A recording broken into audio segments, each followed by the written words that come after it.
Hello, my name is Fenna. Welcome to Following Fenna. I am a certified coach and counselor, and I work with people in a Limerence episode and also with their partner. Now, I'm not at home, I'm in Paris and I'm a little bit sick, but I really wanted to make this video. So let's just see how it goes. I'll probably mispronounce a lot of words, but I want to make this video anyway, because I get so many clients who ask me, Fenna, my partner is in a Limerence episode, and what can I do? How can I either support them? What's the right approach to take? Should I get angry? Should I kick them out? Should I support them? I know it's an addiction, but I am completely lost here, and I'm just adjusting my camera, and I don't know what to do. So your spouse is infatuated with somebody else. So far, you know this, and you know that this is happening. And sometimes your partner will say, oh, no, this is just a really good friend. Sometimes they admit it, but sometimes they say, oh, no, this is just a really good friend. Well, clearly, this is not just a really good friend. I mean, really good friends don't damage the first relationship. And even really good friends don't send each other 50 texts per day. And you probably seen some radical changes in your partner, maybe in their appearance, but certainly in their behavior. And dealing with an addict is bad and destructive. But dealing with a cheating addict, it's the worse. And what your partner is experiencing is most likely limerence. And maybe you already heard of the term, that's why you clicked this video maybe. And probably your partner ticked all the boxes. And I've made more videos on the signs and the phases and the devaluation that is going on of you and the relationship. And I've made videos on what is actually going on within your partner. But here we are. And you just want to know, can I save my marriage? And in this video, I will have a look at that. First of all, before I get into all that, I find it really important to address this. This is not about you. This is about them. Their needs, their childhood, their suppressed feelings, their attachment wounds, their family, in the attachment wound in their family history. Those were there long before you came along. Limerence is about attachment wounds in a family history, and it has nothing to do with you. Even if your partner tells you it's you, when they are in crystallization / the phase where they start to devaluate you. I mean, it's not like for 18 years you were great and loved, and all of a sudden you're not good enough anymore. I mean, that doesn't make any sense. There is something else going on here. Something, let's say, weird. In crystallization, people can say things, and they will say things like, I love you, but I'm not in love with you anymore. Or I have been unhappy for a really long time. Or I need to choose myself now. I've always chosen others. Now I must choose my own happiness. And yes, that might be true. They are probably not crazy in love with you, since they are crazy in love with somebody else, floating on hormones. It's hormones, by the way, it's not love. And of course, in any case, they're not crazy in love with you anymore after years and years of marriage. And yes, maybe they were unsatisfied about something, or they experienced, in most cases, a life event prior to the beginning of the Limerence episode. But again, that's not your fault.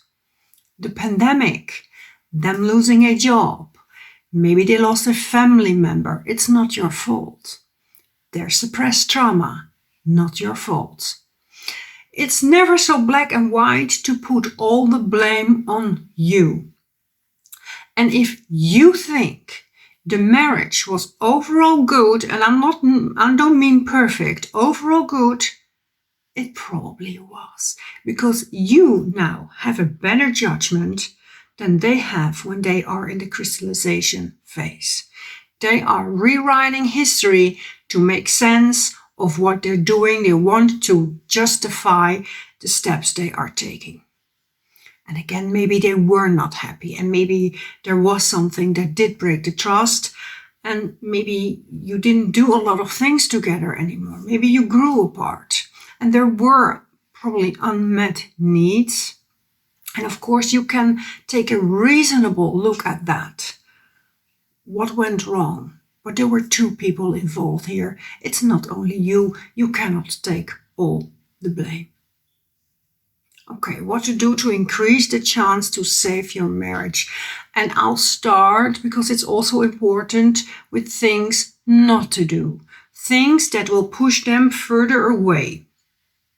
And unfortunately, there is no guarantee that you can save your marriage, that your marriage will survive, especially if your spouse expresses that they want to leave and they want a divorce, and they are taking steps and actions to distance themselves from you. But there are some things that you should not do in order to increase the chance. And I'm not saying these are easy or even humanly doable. For example, I'll say, don't get angry. Of course you're angry. I'll go ballistic, to be honest. Even with all my knowledge, I'll go ballistic if I knew that my partner was in limerence. I'm just here to give you the best options. Okay, what will not help? Fight, argue, put their LO, meaning the limerent object, meaning the other person, down.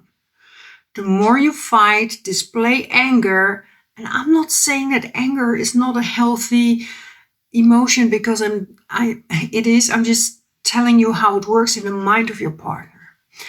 Putting the other person down will make them fight more for them. They're incredibly defensive. It's like someone saying something bad about your child, and no matter how true it is, you don't want to hear it, and you dislike this person instantly who says that. You know, what do they know? They don't know what a great person my LO is. They will start to compare even more. At least my LO doesn't get angry and listens to me. They understand me. So putting down the LO is not helping. Doesn't mean you can drop something negative occasionally in the conversation in a subtle way, but putting them down doesn't help. And no, their LO is not better than you. It's just a person with attachment wounds. That is the whole attraction, obstacles and attachment wounds. Okay, not helping is too bad. It will only confirm the devaluation. And I know that's not fair, they are allergic to your pain. They don't want to see it.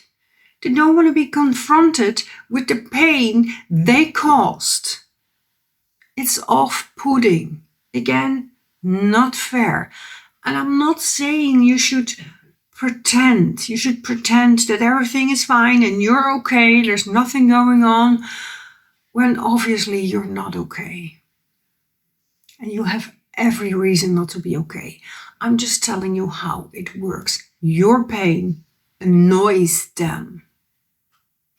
Again, I think you have every right to show your pain, but don't expect them to react really empathic to your pain. Another thing, don't force the term limerence on them. I think you should mention it, but they have to mentalize it, meaning that they have to think about this and recognize and look at the symptoms in their own mind. And I know there are experts here on YouTube who say don't mention limerence. I think that's wrong. I think if you know they're in limerence and they don't, you are holding back valuable information. I think they at least should know that this has a name and that their limerent object is not their soulmate who is going to make them happy forever, and that they are at risk of losing precious people when they are following their completely incompatible in the long term limerent object into the abyss. But mention it, don't force it. Oh, by the way, if you want to know what's going on within you, it's called limerence. Maybe you should have a look one day and Google it. They will reject this idea. Pfft, what do they know? I just found someone who fits me like a glove. They will not want to know that they are in limerence and that the statistics are against them, because nobody wants to be the rule. We all want to be the exception. But if you mention it casually, I'm pretty sure that one day they will Google it and they will see that they tick all the boxes. There are also some spouses who do admit that they are in full-blown limerence, but unfortunately that doesn't break the addiction. But, like I always say, awareness creates choice.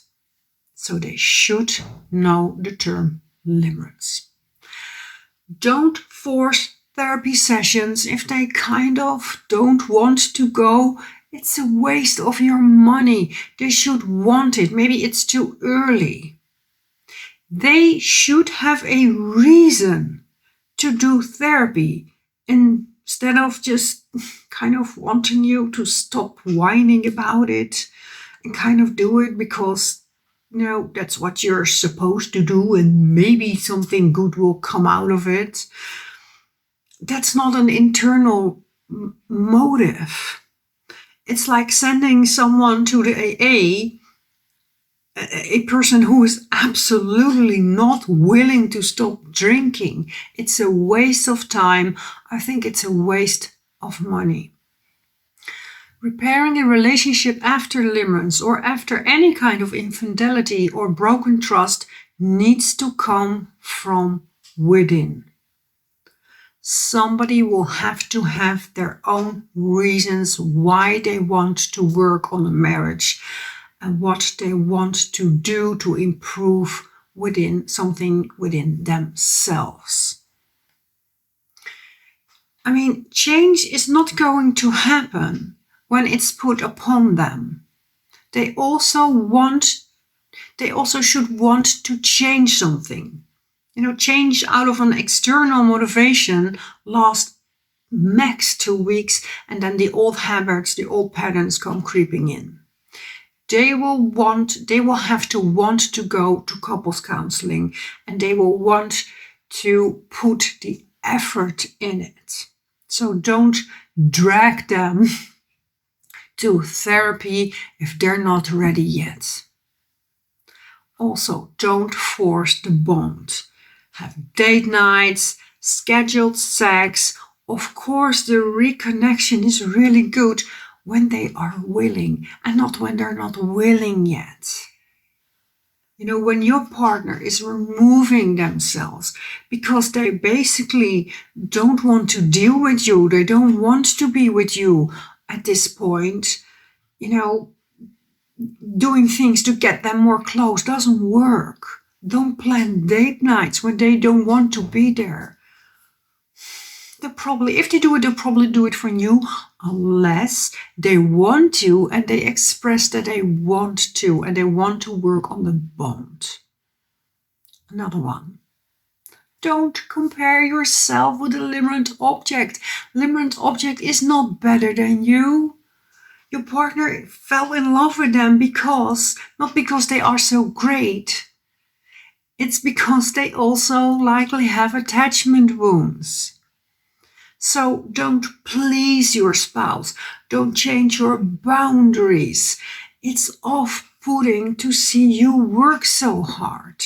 Don't go in competition.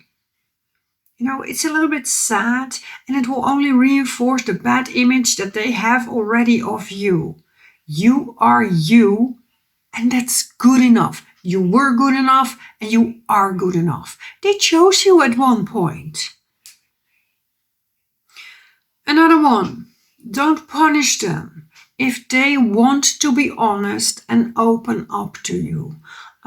Honesty means they want to preserve something. They confide in you. Try to listen and ask careful, curious questions, not from the ego. Not something like, how many times did you think about this person while you were in bed with me? That doesn't even though I understand, it doesn't really help. If they make themselves vulnerable and expose their awful, dirty little secret thoughts, and they're not proud of that, and they don't really want to tell you this, try to encourage them.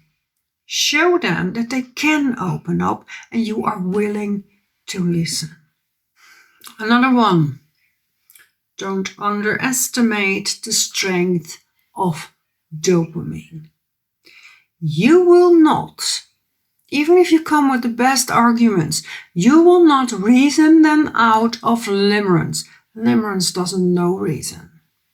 They will not listen to your good and maybe perfect arguments on what they are doing and why this plan is insane. Try not to go in a hasty panic mood like, we need to fix our marriage today. But maybe you need to reflect in an honest way, not to put the blame on yourself. There were two people here, but maybe you did not spend enough time together. Maybe you didn't do a lot of new things together. Maybe there were some issues that you both ignored. But now is probably not the time to frantically work on your marriage problems and drag your reluctant partner towards expensive counseling and force, quality time on them when they don't really want to. If your partner is willing and wants to stay, there will be enough time to work on the marriage and seek help. It doesn't have to be done today. But when your partner is in a crazy, I'm in love and I'll defend my alone no matter what phase, they are not willing to work on the boring marriage, at least not now. Okay, well, so far that was not very uplifting, Fenna. So what can I do? How can I bring the attraction back? Well, unfortunately, there is nothing you can do that can snap them out of limerence. Hopefully you know, but limerence is an addiction and allow the other person is an attachment figure. So in order to stop this, someone has to go through withdrawal and go through grief in order to come out of the limerent fog. Now, if your partner is not leaving and they're expressing that they want to beat this, then you're up for a very bumpy ride. Maybe there will be relapses, which is normal in beating an addiction. There will be lies sneaking around. It's very destructive to be around an addict, but I've seen couples do it. Keep your expectations low and let them do the heavy work, because they will want to, they must be willing to beat this. And if they express that they want to go, use the human desire for scarcity in your advance. If they want to go, you let them go and you remove yourself. Don't be their go-to person. Don't be their doormat. Don't be their best friend. You want to go? Okay, this is not my choice. Please know that. But bye. And of course, you cannot react like this if you have children.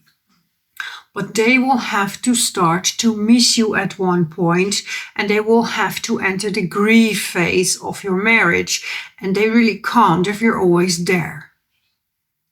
But, Fenna, didn't you just say that you should not get angry? And what's wrong with supporting them in an addiction? And why can't I be their friend so they see how nice and relatable I still am? Yes, I get that. And yes, you're very kind. I'm just saying that's not how attraction works. Nice doesn't necessarily equal attraction, but scarcity does. Besides, if they want to leave and they are looking for houses, there's no use in trying to keep them. It will only cost you a lot of energy, and believe me, you will need the energy. Please focus on you. And also don't just remove yourself as a trick, as a manipulation to get your partner back, because in any case, there's no guarantee, there is no timeline. And I certainly hope you will not wait for years to see if your limerent partner wants to come back at one point. If they want to stay, have an open talk, sit down with them and talk about what was maybe missing in the marriage and what you can do to improve this. If your partner wants to stay, that's good, but the marriage as it was will never be the same. A new bond, a new way of relating, a new way of trusting will have to be formed.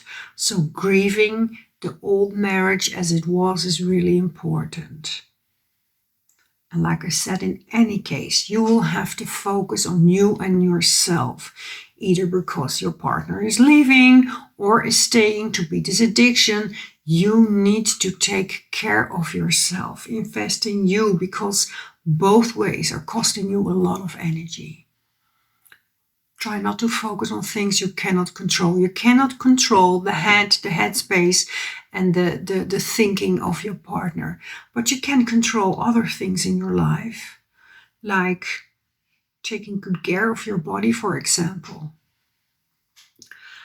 What I find really important is always protect your children. And unfortunately, people in limerence don't seem to care that much anymore about their kids. Some of them even express, literally, I don't want to be a parent anymore. Hopefully, that's temporary. That is the limerence speaking. But again, never give the kids the message, oh, mommy or daddy doesn't love us anymore. Always protect the self-esteem of your child. A kid should never have to develop the idea, oh, well, my parent doesn't care anymore. That must mean that I'm not good enough. Apparently, I'm not good enough, and apparently I'm not lovable. Otherwise, my parent would not have left me. That's not the case. They're addicts, they're in limerence. Everything that stands in the way to them and the limerent object has to be removed. But try to give the message that even the parent that left loves them very much. And maybe you want to talk to a professional alone. Infidelity, having a partner in addiction, broken trust, it's very traumatic. And you can even develop post-traumatic infidelity symptoms. And whatever happens, if your partner wants to stay or is leaving you, and whatever you decide also, you will have to grieve. You will have to grieve all the decisions, because all decisions come with good and bad. When you stay, you will never know how life will be if you would have left. if you would have decided, okay, I can't take this anymore, I'm going. And if you decide, or your partner decides that they're going to go and the marriage comes to an end, you will have to grieve that.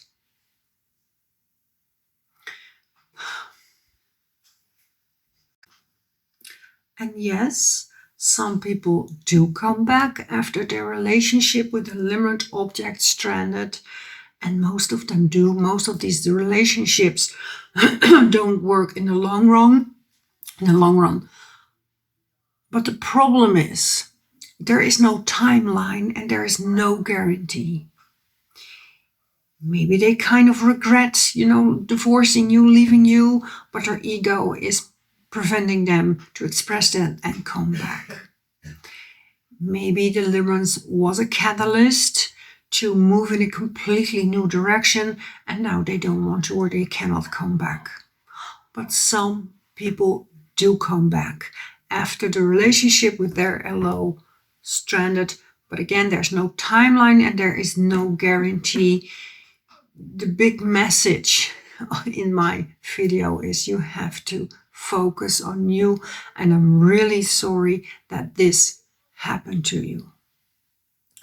If you want my help in one-on-one coaching, please send me a message. And for now, I want to thank you for watching this video, and I hope to see you in another video. Bye.